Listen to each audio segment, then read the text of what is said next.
Assalamualaikum warahmatullahi wabarakatuh. Perkenalkan, nama saya Yunia Filianda, NIM 2020-33023. Saya akan menjelaskan tentang dasar hukum sistem pendidikan nasional dalam Undang-Undang Nomor 2020 Tahun 2003. Pengertian. Dalam UU ini menyelenggarakan pendidikan wajib memegang beberapa prinsip, yakni pendidikan diselenggarakan secara demokratis dan berkeadilan serta tidak diskriminatif dengan menjunjung tinggi hak asasi manusia, nilai keagamaan, nilai kultural, dan kemajemukan bangsa dengan satu kesatuan yang sistematik dengan sistem terbuka dan multi makna. Visi dan misi pendidikan. Visi dalam pendidikan nasional mempunyai visi terwujudnya sistem pendidikan sebagai pranata sosial yang kuat dan berwibawa untuk memberdayakan semua warga negara Indonesia berkembang menjadi manusia yang berkualitas sehingga mampu dan proaktif menjawab tantangan zaman yang selalu berubah.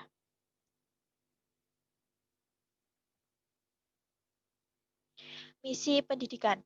Yang pertama, mengupayakan perluasan dan pemerataan kesempatan memperoleh pendidikan yang bermutu bagi seluruh rakyat Indonesia.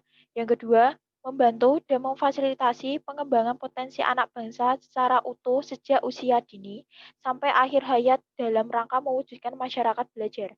Yang ketiga, meningkatkan kesiapan, masukan, dan kualitas proses pendidikan untuk mengoptimalkan pembentukan kepribadian yang bermoral.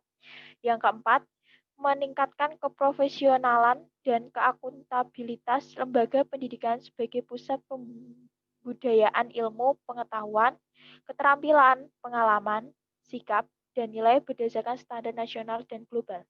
Yang kelima, meningkatkan keprofesian dan akuntabilitas lembaga pendidikan sebagai pusat pembudayaan ilmu, pengetahuan, keterampilan, pengalaman, sikap, dan nilai berdasarkan standar nasional yang global. Jalur, jenjang, dan jenis pendidikan. Jalur pendidikan. Menurut Undang-Undang Nomor 20 Tahun 2003, jalur pendidikan terbagi menjadi 3. Yang pertama, jalur formal. Jalur formal yaitu pendidikan dasar. Pendidikan dasar berbentuk sekolah dasar atau SD dan madrasah ibtidaiyah atau bentuk lain yang sederajat serta sekolah menengah pertama atau SMP dan madrasah sanawiyah atau bentuk lain yang sederajat. Yang kedua, jalur informal. Jalur pendidikan keluarga dan lingkungan yang berbentuk kegiatan belajar secara mandiri. Hasil pendidikan informasi diakui dengan pendidikan formal dan non-formal setelah peserta didik ujian sesuai dengan standar nasional pendidikan, seperti pendidikan agama, budi pekerti, etika, sopan santun, moral, dan sosialisasi. Yang ketiga, jalur non-formal adalah jalur pendidikan di luar pendidikan formal yang dapat dilaksanakan secara terstruktur dan berjenjang. Hasil pendidikan non-formal dapat dihargai secara dengan hasil program pendidikan formal setelah melalui proses perulaian penyertaan oleh lembaga yang ditunjuk oleh pemerintah atau pemerintah daerah dengan mengacu pada standar nasional pendidikan. Jenjang pendidikan menurut Undang-Undang Nomor 20 Tahun 2003 sebagai berikut. Yang pertama, pendidikan dasar. Jenjang pendidikan yang melandasi jenjang pendidikan menengah. Sekolah dasar ditempuh dalam waktu 6 tahun, mulai dari kelas 1 sampai kelas 6 SD.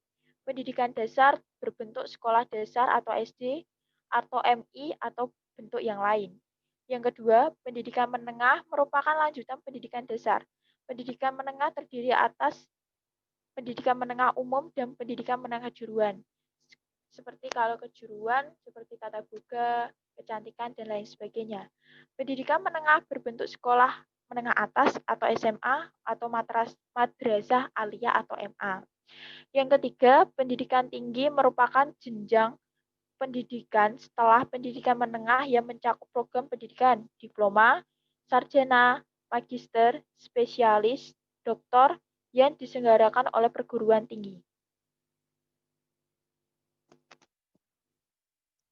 Jenis pendidikan. Yang pertama, pendidikan umum.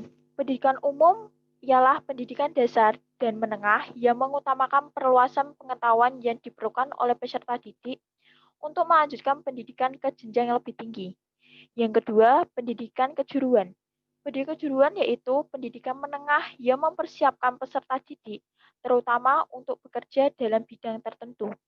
Yang ketiga, pendidikan luar biasa merupakan penyelenggaraan pendidikan untuk peserta didik yang berkelainan atau peserta didik yang memiliki kecerdasan luar biasa yang diselenggarakan secara inklusif atau pendidikan yang khusus pada tingkat pendidikan dasar atau menengah. Yang keempat, pendidikan keagamaan. Pendidikan dasar menengah dan tinggi yang mempersiapkan peserta didik untuk menjalankan peranan yang menuntut penguasaan pengetahuan tentang ajaran agama atau menjadi ahli ilmu agama. Yang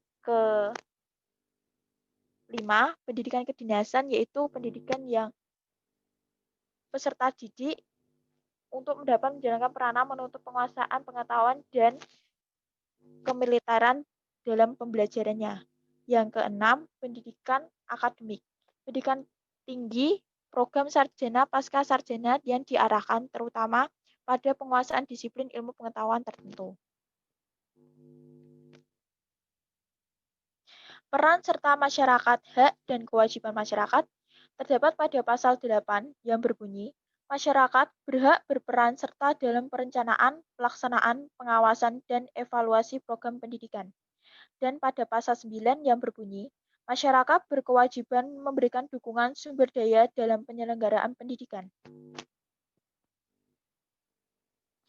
Penyelenggaraan pendidikan oleh lembaga negara lain terdapat pada pasal 64 yang berbunyi, satuan pendidikan yang diselenggarakan oleh perwakilan negara asing di wilayah Negara Kesatuan Indonesia bagi peserta didik warga negara asing dapat menggunakan ketentuan yang berlaku di negara yang bersangkutan atas persetujuan pemerintahan Republik Indonesia. Dan terdapat pada pasal 65. Yang pertama, lembaga pendidikan asing yang terakreditasi atau yang diakui di negaranya dapat menyelenggarakan pendidikan di wilayah Negara Kesatuan Republik Indonesia sesuai dengan peraturan perundang-undangan yang berlaku. Yang kedua, lembaga pendidikan asing dapat pada tingkat pendidikan dasar dan menengah wajib memberikan pendidikan agama dan kewarganegaraan bagi peserta didik warga negara Indonesia. Yang ketiga, penyelenggaraan pendidikan asing wajib bekerja sama dengan lembaga pendidikan di wilayah Negara Kesatuan Republik Indonesia dengan mengikutsertakan tenaga pendidik dan pengelola warga negara Indonesia. Yang keempat, kegiatan pendidikan yang menggunakan sistem pendidikan negara lain yang diselenggarakan di wilayah Negara Kesatuan Republik Indonesia dilakukan sesuai dengan peraturan perundang-undangan yang berlaku. Yang kelima, ketentuan mengenai penyelenggaraan pendidikan asing sebagai dimaksud pada ayat 1, ayat 2, ayat 3, dan ayat 4 diatur lebih lanjut dengan peraturan pemerintahan.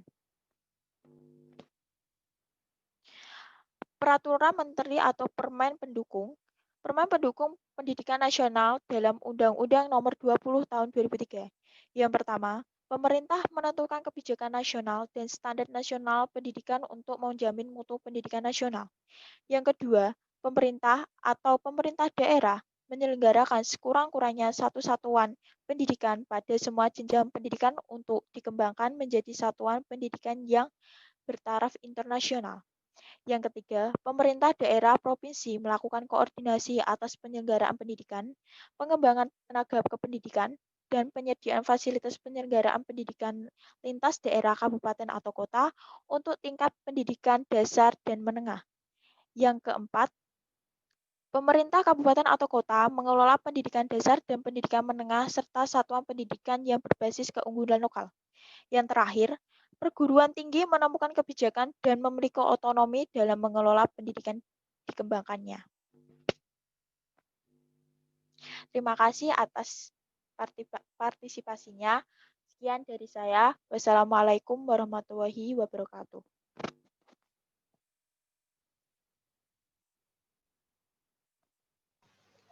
Asik. Jajal tak patah nih yo.